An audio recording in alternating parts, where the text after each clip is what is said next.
Okay, very good evening to one and all. In today's episode of Growing a Tree of Prosperity, we will be continuing to review DBS's prediction on real estate in the year 2040. And just to recap on what DBS has done, DBS has published a 120-page report that predicts what is going to happen to the Singapore economy over the next 15 years. It is a fairly positive kind of report, and the final prediction that we will cover on this channel is the long-term compound annual growth rate of real estate, which is projected to be 2 to 3% through 2040. Okay, so this is going to be about the third prediction in this video. While I am not so much of an expert in real estate, as in residential real estate in Singapore, like many viewers of this channel, I do have a significant amount of money in real estate. I obviously live in an EC. Okay, we got it at BTO, and we've waited for a very long time for it to become sort of like a private condominium, right? I also manage my mom's 5-room flat, and I am in charge of clearing up a room, making sure that we get passive income from it by looking for tenants. Okay, so I am very much vested in real estate, but I know very little about it because I only know the real estate that I live in. All right, so I'm not really an expert as to what's going to happen to real estate over the next 15 years.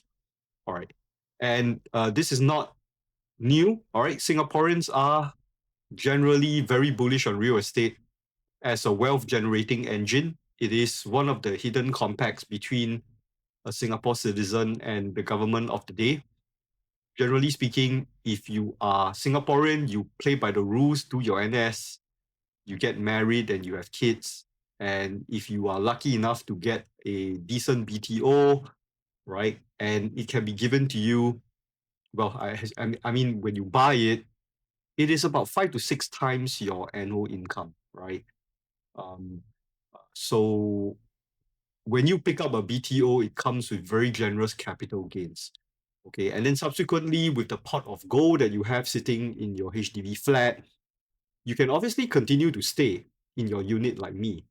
Or you could sell it and then use the amount of it, uh, the proceeds, to play the private property market, which is expensive. I think it's about 14 times your annual income. But this is how you slowly climb the Singapore wealth ladder. And it's one of the reasons why Singaporeans are one of the wealthiest people in the world. But do take note that you're asset rich and you're not cash rich at all. Okay. So this is the story. All right. This is the story that I think describes most of our lives. Okay.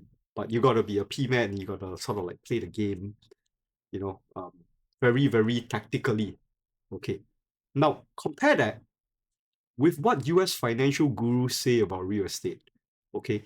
So if you like me, you're on Instagram as well. I mean, I'm not on Instagram, but I watch Instagram. Okay. I signed up with several really good financial advisors from the US. Okay, and financial advisors in the US, they're not the same as the ones in Singapore. They they are more like they give advice for a fee. Okay, so you get a lot of information when you listen to the story in Japan, in the US. And I heard a financial advisor make a claim. Okay, I'm not sure whether that's true, that only 12% of millionaires in the US own their residential homes because it is much cheaper to rent in the US. So unlike Singapore, you are better off renting a unit for your home because the yield is not very high for real estate. And while you live in the property, you generate your wealth from the US stock market. And that seems a little quite logical, right? If I'm in the US, I would do that as well. Okay. And if you listen to a lot of this advice from the US, you will say that, well, what about Singapore, right? Our population isn't growing anymore. What if we become a situation like the US? right? Where you can't get a lot out of renting out your homes, and owning it would mean that you spend more on a mortgage than actually than if you were to rent property, right? And what will happen is that I think the whole social compact will collapse. Young people wouldn't own their homes anymore. They would rent. Okay. All right.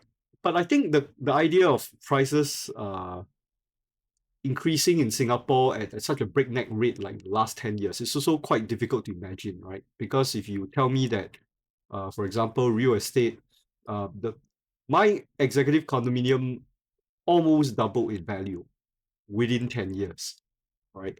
Can you imagine what it's like for some Gen Z to get married and buy an EC today? What their home prices will be if it actually doubles in value in 10 years, right? Very difficult to imagine, right? Possible, but difficult to imagine. Okay. So this is why I think the DBS report is particularly important. Okay. If we look through it, maybe we can learn to think a little bit about real estate. And the fact of the matter is it's not easy to think about real estate properly.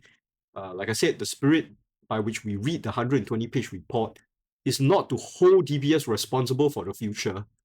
They can't predict the future. Nobody can, right? Yeah, your astrologer and your economist cannot predict the future.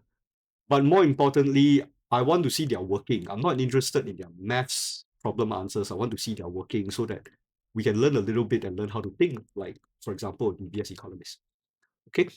All right. So some hard truths for Singaporeans. I love this private residential property market diagram. It tracks the valuation for real estate. Okay. There has always been periods of time in Singapore where real estate does not appreciate. Okay, sometimes earnings in real estate, they're not guaranteed. Okay, if you look at the chart for the price index, it's been flat. It's been flat for a period of 7 to 8 years. I think from 2013 to about 2021. All right, it's like a U shape. Okay, in fact, if you get a U shape in real estate, it's not good. It means that your net worth isn't increasing very much, but you're still paying your mortgage interest every month. Right, so we can't just assume that real estate is going to go up in the future. Okay.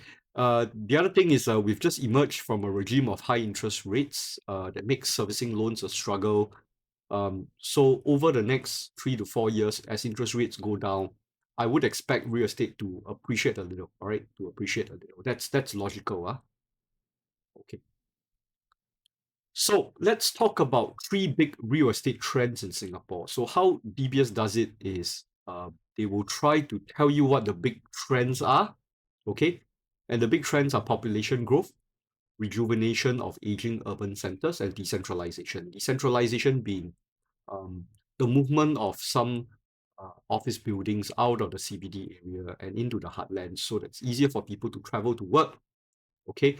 Now, if you look at these three real estate trends carefully, you realize that with the exception of population growth, it's not clear whether this can drive real estate prices, right? Like, for example, if an office moves from Shenton Way to Woodlands, what happens to the real estate in Woodlands? Do the prices go up? And if the prices go up, do the corresponding real estate in Shenton Way drop? Right? We don't know. Okay. Rejuvenation of aging urban centers doesn't really tell us anything other than Singaporeans are aging. And does an aging population create a vibrant real estate market? I'm not sure. Right? If you look at the experience of Japan, highly unlikely. Okay. All right. So these are the three big real estate trends. Okay, and now we just dive into the main prediction. Okay, I can summarize everything into one page. DBS's idea is real estate prices will go up 2 to 3% per year. All right, that's the compound annual growth rate. Now, this means that there will be a 45% increase in housing valuation in about 15 years in 2040. Okay. Now, there are three reasons why DBS thinks this is the case. The first is based on population income growth, right? The idea is that old population paper that offended many Singaporeans, Singapore is still on point to reach about 6.9 million people, all right? So I think that is a reasonable driver for increasing real estate prices. If you rely on Singaporeans to have children, well, we're not likely going to get this 2 to 3%. Second point is economic vibrancy. So DBS thinks that based on the median income and the 70th to 80th percentile income growth, income is projected to grow at 1.5 to 2% compound annual growth rate. So if you are, and this is something that puzzles me, right? And it's always interesting to figure out how these economists think. Okay, so if you ask me how to do this analysis, as a layman, I'll just take the median income growth. Why do I need the 70 to 80th percentile income growth as well in my consideration? I don't understand. Maybe someone can enlighten me why they want to do that. Okay, but this income is not growing at 2 to 3%, it's growing at 1.5 to 2%. Does it mean that real estate prices would grow at a faster rate than income in Singapore so that future generations will find real estate more expensive to own? I'm not sure. Maybe. Okay, it sounds that way. Okay. Okay, but the good thing is DBS has hedged their bets, right? They say that the prediction is vulnerable to a regime change. So the 2030 population paper, which is very unpopular amongst netizens, is probably the reason why this is so. In that if there is a change in our regime or government, a free election result, maybe more GRCs begin to fall to the opposition. It's possible that people will not be able to support immigration as much as before, and this might impact real estate prices. Okay, so this is a fairly balanced kind of prediction. I can't find anything overall that is controversial with it. Okay, and so finally, what do I think? Okay, I think that a 2.3% growth in value, well, barely offsets the interest rate on a mortgage loan. So this, I would say, it's a relatively tame kind of projection, neither good nor bad. Okay, so my home mortgage is about 2.45%. All right, I refinanced it at a bad time. Okay, I can probably get like 1.9% if I refinance it now. Okay, so what can we say about the report when it comes to real estate? Well, essentially, not much. DBS might not have said very much about the real estate markets at all. All right. If you agree with this reading, there is neither a reason to be particularly bullish or bearish about owning residential property in Singapore. And that is what I think is my final conclusion about the DBS report, right? They were very bold in talking about the stock market being 10,000 in 2040. They were also very bold in talking about the parity between the Singapore dollar and the US dollar. But when it comes to real estate, they were very careful, they were very conservative. And in my conclusion, they have predicted nothing. Okay. And so it's back to the drawing board for most of us. But right, if you were to keep your money well diversified between CPF, right, between your residential property and between the stock market, you would do well. All right, you would do well in at least one out of the three. All right, which is how most of us ordinary conventional Singaporeans manage our wealth today. Okay, so that's all I have. All right, and hopefully we'll get back into our normal programming in our next video. Okay, and if you like my content, you can subscribe to my channel to help me out. If you want to listen to my life story, then Google ERM intro and take the first link, and I'll catch you at my next preview. Thank you very much.